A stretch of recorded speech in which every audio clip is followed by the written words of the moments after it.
মঙ্গলবার ভোরে হরমুজ প্রণালী অতিক্রম করে বাংলাদেশ শিপিং কর্পোরেশনের মালিকানাধীন জাহাজ বাংলার জয়যাত্রা ইরান যুদ্ধের মধ্যে দীর্ঘ 4 মাসেরও বেশি সময় ধরে আটকে ছিল।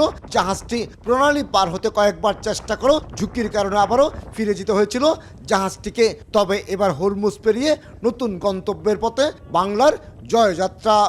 The vessel Banglar Jayatra has safely shifted to Sharjah OPL from Mina Sakar, which is very close to the Strait of Hormuz.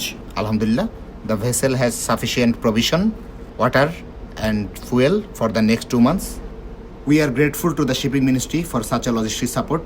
We extend our sincere thanks to the Honorable Prime Minister of People's Republic of Bangladesh. 31 নাবিক নিয়ে গত 28 ফেব্রুয়ারি থেকে পারস্য উপসাগরের Hormuz প্রণালীর কাছে আটকে ছিল বাংলার জয়যাত্রা। নাবিকদের পবিত্র ঈদুল ফিতর এবং ঈদুল আজহা পালন করতে হয়েছে এই জাহাজে। হরমুজ প্রণালী পার হয়ে জাহাজটি এখন আরব আমিরাতের ফুজাইরা বন্দরের পথে। সেখান থেকে প্রয়োজনীয় জ্বালানি সহ অন্যান্য সামগ্রী নেওয়া হবে। এরপরে এই জাহাজের গন্তব্য দক্ষিণ আফ্রিকার কেপটাউন এবং ডারবান বন্দর।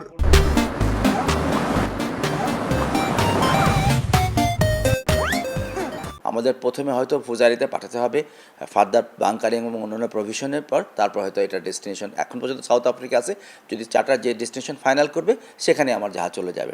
যুদ্ধের শুরুতে যেমন জাহাজটির কাছাকাছি ক্ষেপণাস্ত্র এসে পড়েছিল, তেমনি ঝুঁকিপূর্ণ অবস্থানের কারণে আক্রান্ত হওয়ার শঙ্কাও ছিল। দীর্ঘদিন এই পরিস্থিতির মধ্যে সময় কাটাতে হয়েছে জাহাজের নাবিকদের। ফ্রান্স থাকাকালীন সময় কোনো নীরব সময় ছিল না। ওনারা মিসাইল দেখেছেন ওনাদের মাথার উপর দিয়ে যেতে, ওনাদের পাশে এক জাহাজের লেগেছে, ওই জাহাজ থেকে মিসাইল পরবর্তী টুকরাংশগুলো আরেক জাহাজে পড়েছে। পার্শ্ববর্তী ওনারা দেখেছেন যে ওনাদের অয়েল টার্মিনালে হিট হয়েছে। সেটা একটা আতঙ্কিত বিষয়, কারণ ওরা এই যতটুকু সময় ছিলেন সারাক্ষণ ওনারা টেনশনই ছিলেন যে কখন ওনাদের উপরে এসে পড়ে। ঝুঁকির মধ্যে থাকলো মাসে অন্তত 6 কোটি টাকা করে 4 মাসে 24 কোটি টাকা বাড়তি আয় করেছে জাহাজের মালিক প্রতিষ্ঠান বাংলাদেশ শিপিং কর্পোরেশন। বিশেষ করে যুদ্ধ পরিস্থিতির মাঝেও সিঙ্গাপুর ভিত্তিক চার্টার প্রতিষ্ঠানের নির্দেশনা অনুযায়ী জাহাজটি সৌদি আরবের রাস আল খাইর বন্দর থেকে 37,000 মেট্রিক টন সার বোঝাই করেছিল। আমরা প্রতিদিন $16,000 বা প্রায় 20 লাখ টাকা পার ডে আমাদের সাথে চুক্তি আছে, আয় করছি। সো মাছে আসছে প্রায় 6 কোটি টাকা। এই 4 মাসে যদি আমি রাফলি বলি প্রায় 24 কোটি টাকার মতো আমাদের আয় হয়েছে। জাহাজটির 31 জন নাবিকের মধ্যে সবাই বাংলাদেশি।